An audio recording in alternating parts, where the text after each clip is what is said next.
Students in the Gear Up program recently visited Drake University. Find out what they're doing there. And McKinley hosted a back-to-school health fair. See just how successful it was. And finally, we'll take you back in time at the Iowa State Fair Country School. That and more is next on this edition of Channel 12 News. From the Channel 12 studios in downtown Des Moines, this is a Channel 12 News Update. Hello, I'm Misha Koger, and here's a look at what's going on around your Des Moines Public Schools. Construction workers on a Des Moines Public Schools job site took a break on a recent afternoon to enjoy a picnic lunch. Roosevelt High School is currently undergoing a $31 million renovation, and that means there's a lot of Des Moines laborers on the job site. As a way to say thank you for their hard work, the contractors hosted a barbecue lunch for the nearly 125 workers on the site. And while the end result of the construction process is a great new building for students, it's the process of renovation that helps stimulate the local economy. What's really great is not only are we working on the school buildings so that our students have a nice place to go to school and with updated facilities, but it's also good for the families of the workers here as we stimulate the local economy. They're working very hard, they're working some long hours, and we really appreciate everything that they're doing. The Roosevelt project is expected to be complete in 2011. A group of students interested in pharmacy careers recently visited the Drake University Pharmacy School. And we know we use 12 puffs per day. These students are part of the Gaining Early Awareness and Readiness for Undergraduate program, better known as Gear Up. Gear Up is a grant-funded program that began in 2006 as a way to enhance low-income students' high school experiences to excite them to go on to college or career training programs. This visit to Drake was one of those events for this group of 10th graders. Spending the day with these Drake pharmacy students, they had the opportunity to do a little math and science while solving pharmacy-related questions. Drake has invited these students to come and learn about pharmacy, to learn about Drake, to learn about going to college, to learn about what it is they need to do in high school to be successful in a career in pharmacy. This year is the first year of the 3-year program for these students. They will visit the campus a few times each year, and each time will learn more about the pharmacy program at Drake. When the students come back for their fall segment and the spring segments, they'll be paired with a student who is already in pharmacy. We'll also be, in addition to providing them opportunities to have various experiences of similar to what a student would have when they're in the various labs, they'll also have an opportunity to hear from different practitioners about the different career pathways that they have. We'll also talk with the students about things that they can do now while they're in high school to better their application for whether they decide to apply to pharmacy or whether they decide to go into another major. Drake University is a partner with the Gear Up program and offers other ways for students to explore campus. Gear Up is always looking for other partnerships, so if you think your company has something to offer these students, you are encouraged to contact Gear Up coordinator Nancy Wright. The new school year is now well underway, and a big focus this year is how to keep kids healthy so they can focus on learning. That's why this year's Des Moines Public Schools Health Fair was such a hit. A few days before school began, students lined up outside McKinley Elementary for free physicals, immunizations, lead testing, and dental screenings. It was part of the annual health fair sponsored by the Healthcare Coverage for Kids Coalition in partnership with Des Moines Public Schools and many other community organizations. This was the 4th year for the event and was open to anyone who needed these services, with the goal on making sure illness isn't a reason for class time interruption. Making sure, they're getting those services, getting the dental screenings, getting the physicals, so their health is good and ready to go for school, so there's not going to be anything distracting them from learning.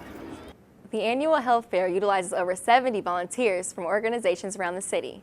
In exciting financial news, Des Moines Public Schools was recently awarded the Teaching American History grant by the federal government. This 5-year grant provides DMPS with $1.5 million for history education.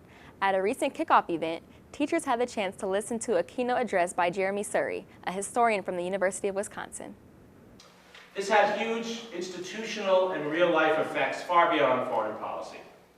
These are opportunities for teachers to come and listen to lectures on topics and areas of interest that will then take the next steps to develop ways to work with students in the classroom around similar topics. So it's important to know that teachers aren't here to take lecture notes and then to go in the classroom the next day and give the same lecture to their students.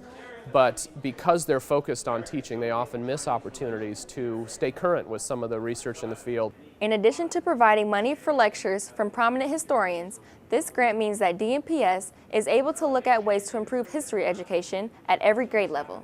The timing is perfect for us as we work to implement the new Iowa core curriculum, which doesn't say what all the facts kids need to know at each grade level, but instead has 8 historical concepts that kids have to study each year and demonstrate their understanding of.